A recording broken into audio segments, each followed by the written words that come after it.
Lawrence Alma-Tadema. Sir Lawrence Alma-Tadema, born Lourens Alma Tadema Dutch pronunciation, ʻlʌurəns Alma Tadema, 8 January 1836, 25 June 1912, was a Dutch painter of special British denizenship. Born in Dronryp, the Netherlands, and trained at the Royal Academy of Antwerp, Belgium, he settled in London, England in 1870 and spent the rest of his life there. A classical subject painter, he became famous for his depictions of the luxury and decadence of the Roman Empire, with languorous figures set in fabulous marbled interiors or against a backdrop of dazzling blue Mediterranean sea and sky. Alma-Tadema was considered one of the most popular Victorian painters. Though admired during his lifetime for his draftsmanship and depictions of classical antiquity, his work fell into disrepute after his death, and only since the 1960s has it been re-evaluated for its importance within 19th-century British art. Biography. Early life. Lourens Alma Tadema was born on 8 January 1836 in the village of Dronryp in the province of Friesland in the north of the Netherlands. The surname Tadema is an old Frisian patronymic, meaning son of Tade, while the names Lourens and Alma came from his godfather. He was the sixth child of Pieter Jilts Tadema (1797–1840), the village notary, and the third child of Henk Dirks Brouwer c. 1800–1863. His father had 3 sons from a previous marriage. His parents' first child died young, and the second was at c. 1834–1876, Lourens' sister, for whom he had great affection. The Tadema family moved in 1838 to the nearby city of ʻlʌurəns, where Pieter's position as a notary would be more lucrative. His father died when Lourens was 4, leaving his mother with 5 children, Lourens, his sister, and 3 boys from his father's first marriage. His mother had artistic leanings and decided that drawing lessons should be incorporated into the children's education. He received his first art training with a local drawing master hired to teach his older half-brothers. It was intended that the boy would become a lawyer, but in 1851, at the age of 15, he suffered a physical and mental breakdown. Diagnosed as consumptive and given only a short time to live, he was allowed to spend his remaining days at his leisure, drawing and painting. Left to his own devices, he regained his health and decided to pursue a career as an artist. Moved to Belgium. In 1852, he entered the Royal Academy of Antwerp in Belgium, where he studied early Dutch and Flemish art under Gustave Wappers. During Alma-Tadema's 4 years as a registered student at the Academy, he won several awards. Before leaving the Academy towards the end of 1855, he became assistant to the painter and professor Louis Lodewijk Jan de T.I., whose courses in history and historical costume he had greatly enjoyed at the Academy. Although de T.I. was not an outstanding painter, Alma-Tadema respected him and became his studio assistant, working with him for 3 years. De T.I. introduced him to books that influenced his desire to portray Merovingian subjects early in his career. He was encouraged to depict historical accuracy in his paintings, a trait for which the artist became known. Alma-Tadema left T.I.'s studio in November 1858, returning to Leeuwarden before settling in Antwerp, where he began working with the painter Baron Jan August Hendrik Leys, whose studio was one of the most highly regarded in Belgium. Under his guidance, Alma-Tadema painted his first major work, The Education of the Children of Clovis 1861. This painting created a sensation among critics and artists when it was exhibited that year at the Artistic Congress in Antwerp. It is said to have laid the foundation of his fame and reputation. Alma-Tadema related that, although Leys thought the completed painting better than he had expected, he was critical of the treatment of marble, which he compared to cheese. Alma-Tadema took this criticism very seriously, and it led him to improve his technique and to become the world's foremost painter of marble and variegated granite.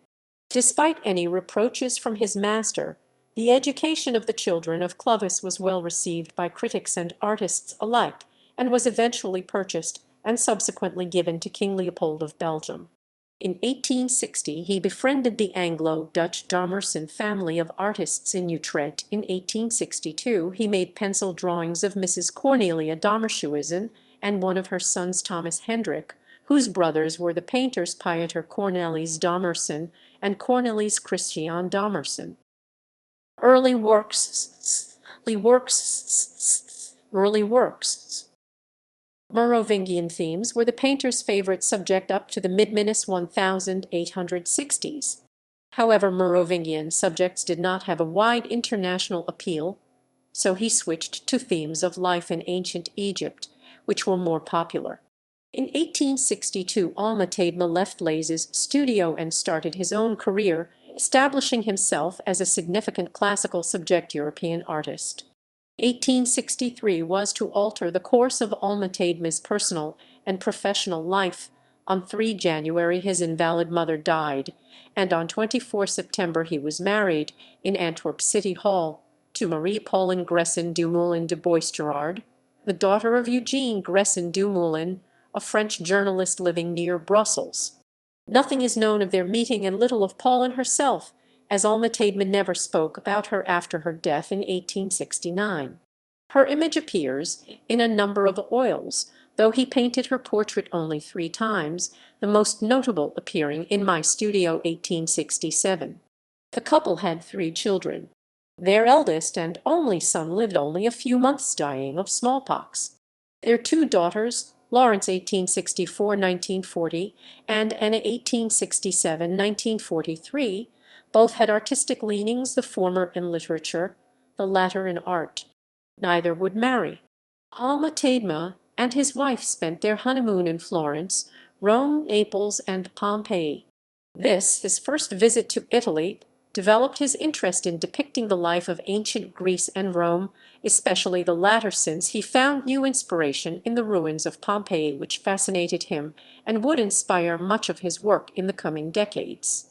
During the summer of 1864, Tadema met Ernest Gambart, the most influential print publisher and art dealer of the period. Gambart was highly impressed with the work of Tadema, who was then painting Egyptian chess players 1865. The dealer, recognizing at once the unusual gifts of the young painter, gave him an order for 24 pictures and arranged for 3 of Tadema's paintings to be shown in London. In 1865, Tadema relocated to Brussels, where he was named a Knight of the Order of Leopold. On 28 May 1869, after years of ill health, Pauline died of smallpox at Schaerbeek in Belgium, aged 32. Her death left Tadema disconsolate and depressed. He ceased painting for nearly 4 months. His sister Arch, who lived with the family, helped with the 2 daughters then aged 5 and 2. Arch took over the role of housekeeper and remained with the family until 1873, when she married. During the summer, Tadema himself began to suffer from a medical problem which doctors in Brussels were unable to diagnose. Gambart eventually advised him to go to England for another medical opinion. Soon after his arrival in London in December 1869, Alma Tadema was invited to the home of the painter Ford Madox Brown. There he met Laura Theresa Epps, who was 17 years old, and fell in love with her at first sight. Moved to England. The outbreak of the Franco-Prussian War in July 1870 encouraged Alma Tadema to leave the continent and move to London. His infatuation with Laura Epps played a great part in his relocation to England, and in addition Gambart felt that the move would be advantageous to the artist's career. In stating his reasons for the move, Tadema simply said, "I lost my first wife, a French lady with whom I married in 1863, in 1869. Having always had a great predilection for London, the only place where, up till then, my work had met with buyers, I decided to leave the continent and go to settle in England, where I have found her." With his small daughters and sister Atch, Alma Tadema arrived in London at the beginning of September 1870.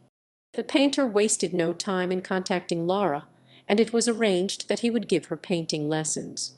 During one of these, he proposed marriage. As he was then 34 and Laura was now only 18, Her father was initially opposed to the idea.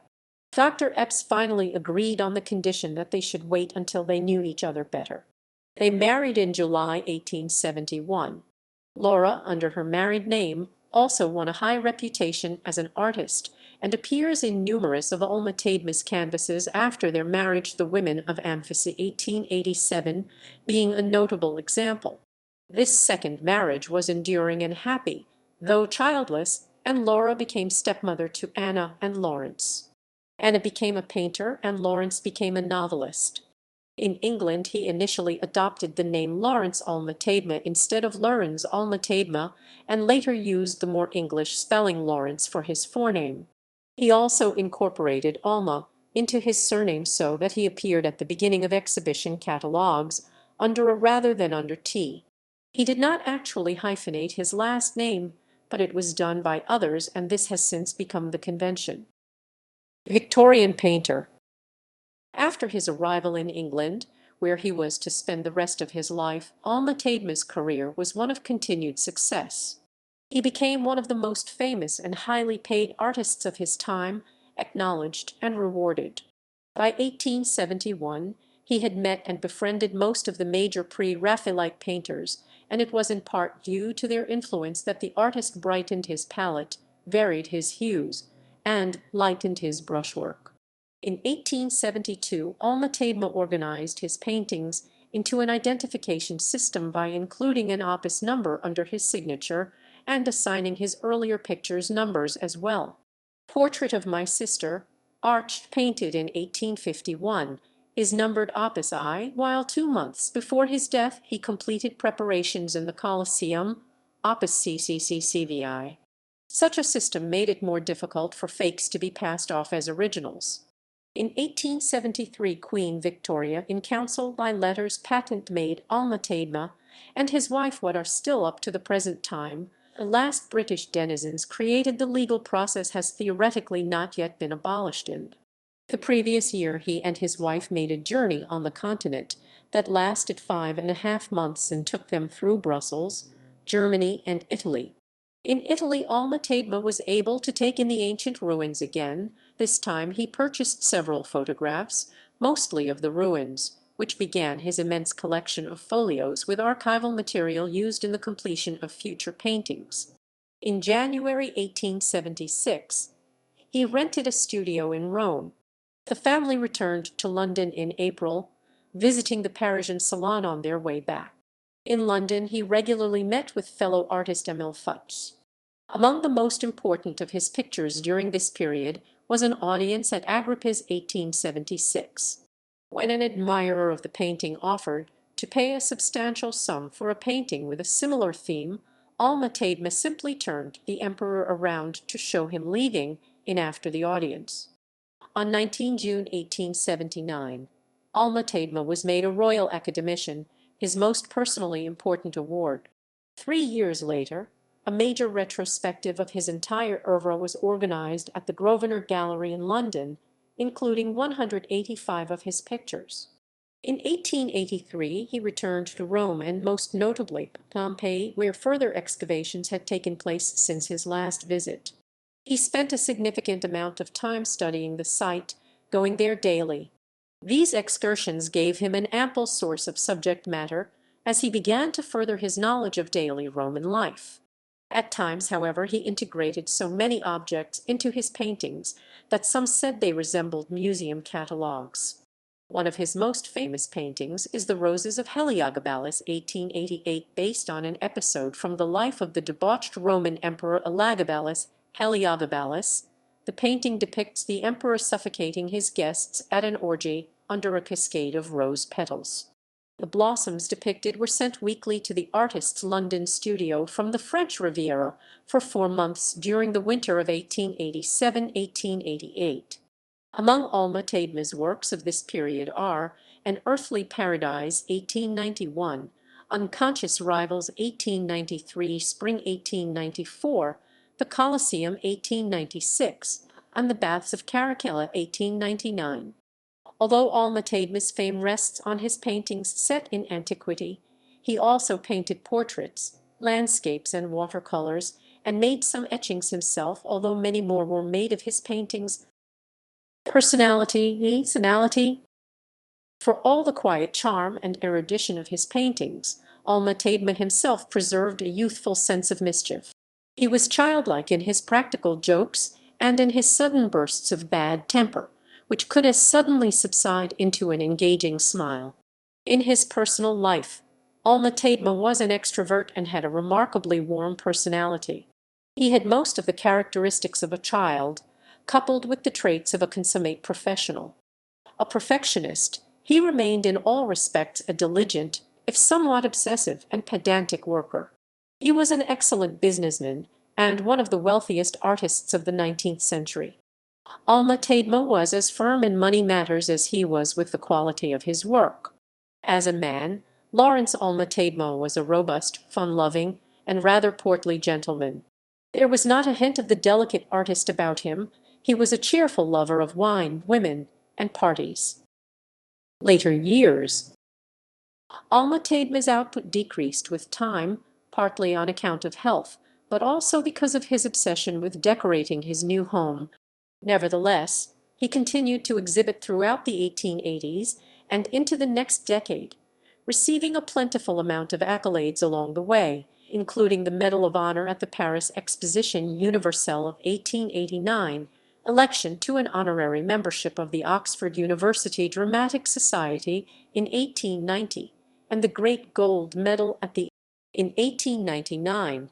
He was knighted in England, only the eighth artist from the continent to receive this honor. Not only did he assist with the organization of the British section at the 1900 Exposition Universelle in Paris, he also exhibited two works that earned him the Grand Prix diploma. He also assisted with the St. Louis World's Fair of 1904, where he was well represented and received. During this time, Alma-Tadema was very active with theater design and production, designing many costumes. He also spread his artistic boundaries and began to design furniture, often modeled after Pompeian or Egyptian motifs, illustrations, textiles, and frame making. In late 1902 he visited Egypt. These other interests influenced his paintings, as he often incorporated some of his furniture designs into the composition, and he also used many of his own designs for the clothing of his female subjects. Through his last period of creativity, Alma-Tadema continued to produce paintings which repeated the successful formula of women on marble terraces overlooking the sea, such as in Silver Favorites 1903. Between 1903 and his death, Alma-Tadema painted less but still produced ambitious paintings, such as The Finding of Moses 1904. On 15 August 1909, Alma-Tadema's wife, Laura, died at the age of 57.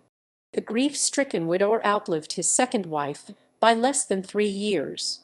His last major composition was Preparation in the Colosseum 1912.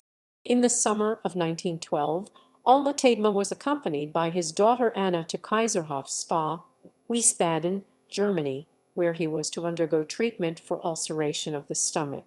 He died there on 28 June 1912 at the age of 76. He was buried in the crypt of St. Paul's Cathedral in London. Style. Alma-Tadema's works are remarkable for the way in which flowers, textures, and hard reflecting substances, like metals, pottery, and especially marble, are painted. Indeed, his realistic depiction of marble led him to be called the marvelous painter.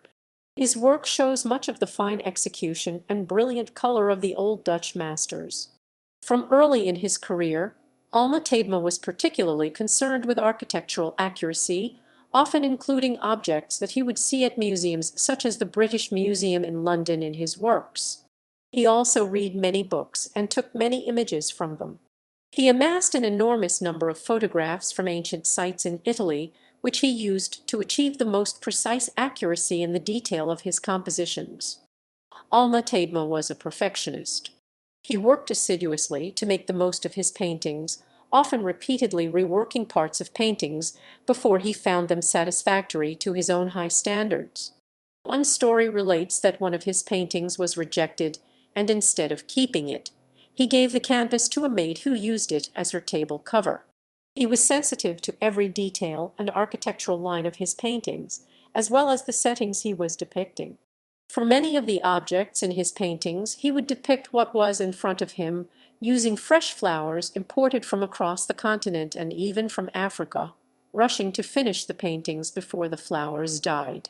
It was this commitment to veracity that earned him recognition, but also caused many of his critics to adopt negative attitudes towards his almost encyclopedic works. Alma-Tadema's work has been linked with that of European symbolist painters. As an artist of international reputation, he can be cited as an influence on European figures such as Gustav Klimt and Fernand Kh. Both painters incorporate classical motifs into their works and use Alma-Tadema's unconventional compositional devices such as abrupt cutoff at the edge of the canvas. They, like Alma-Tadema, also employ coded imagery to convey meaning in their paintings. Reputation. Alma-Tadema was considered one of the most popular Victorian painters. He was among the most financially successful painters of the Victorian era, though never matching Edwin Henry Landseer. For over 60 years, he gave his audience exactly what they wanted: distinctive, elaborate paintings of beautiful people in classical settings. His detailed reconstructions of ancient Rome, with languid men and women posed against white marble in dazzling sunlight, provided his audience with a glimpse of a world of the kind they might one day construct for themselves, at least in theory if not in reality. As with other painters, the reproduction rights for prints were often worth more than the canvas, and a painting with its rights still attached may have been sold to Gambart for £10,000 in 1874. Without rights it was sold again in 1903, when Alma-Tadema's prices were actually higher, for £26–25. Typical prices were between £2,000 and £3,000 in the 1880s, but at least 3 works sold for between £5,250 and £6,060 in the 1900s. Prices held well until the general collapse of Victorian prices in the early 1920s, when they fell to the hundreds, where they remained until the 1960s. By 1969, £4,600 had been reached again, although the effect of inflation must be allowed for with these figures. The last years of Alma-Tadema's life saw the rise of post-impressionism, fauvism, cubism, and futurism, all of which he disapproved of. As his pupil John Collier wrote, it is impossible to reconcile the art of Alma-Tadema with that of Matisse, Gauguin, and Picasso. His artistic legacy almost vanished. As attitudes of the public in general and the artists in particular became more skeptical of the possibilities of human achievement, his paintings were increasingly denounced. He had been declared the worst painter of the 19th century by John Ruskin, and one critic even remarked that his paintings were outworthy enough to adorn Bourbon boxes. After this brief period of being actively derided, he was consigned to relative obscurity for many years. Only since the 1960s has Alma-Tadema's work been re-evaluated for its importance within the 19th century, and more specifically, within the evolution of English art. He is now regarded as one of the principal classical subject painters of the 19th century, whose works demonstrate the care and exactitude of an era mesmerized by trying to visualize the past, some of which was being recovered through archaeological research.